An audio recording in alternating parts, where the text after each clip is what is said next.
Halloween games.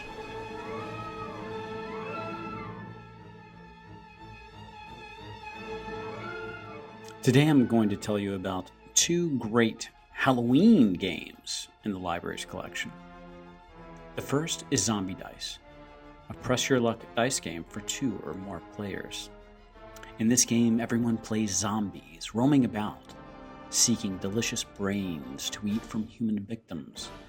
The game is simple, quick, and fun. On each player's turn, he takes 3 dice from the cup of 13 and rolls them. The dice are victims. If you roll brains, you get to eat them. If you roll footsteps, the victim got away. If you roll shotguns, he fought back. If you want to keep going, searching for more brains to eat, pull out dice from the cup to add up to 3 with the runners who got away. If you roll 3 shotguns, you're out, and none of your brains count anymore. You decide when you've had enough. Count up your brains and pass the dice. The first to eat 13 delicious brains wins.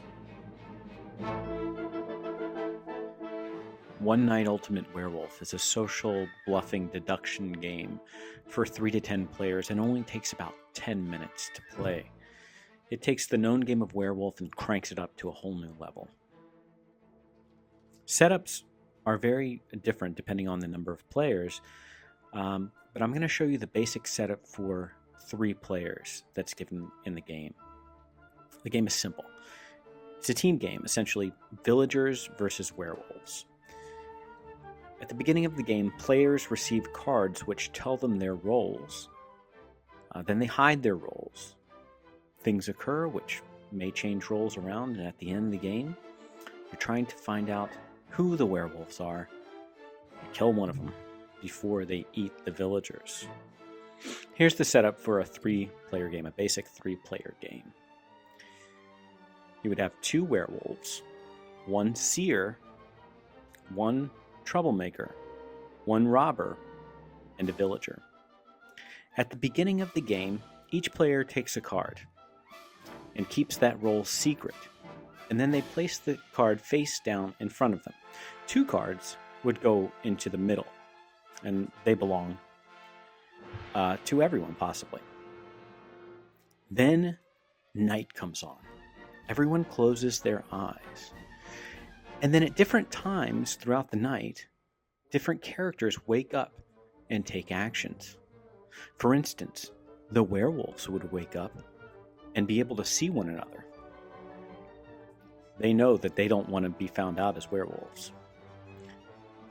When the seer wakes up, she's able to look at another player's card or the 2 cards in the middle.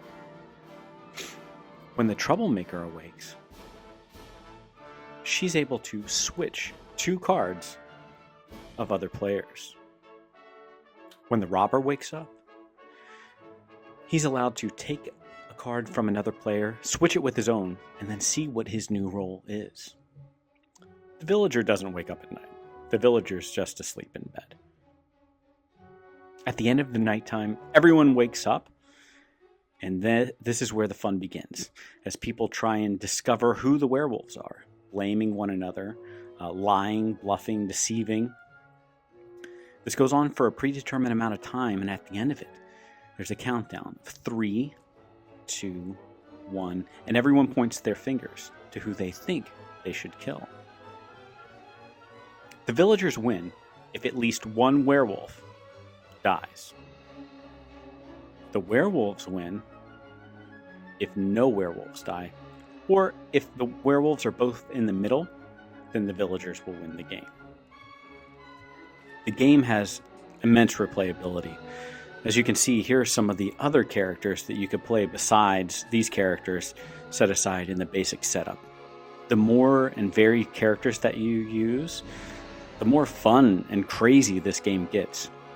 And if you have an iPhone or an Android phone, there's a free app to download which will narrate the entire game for you, which makes setup and play extremely easy.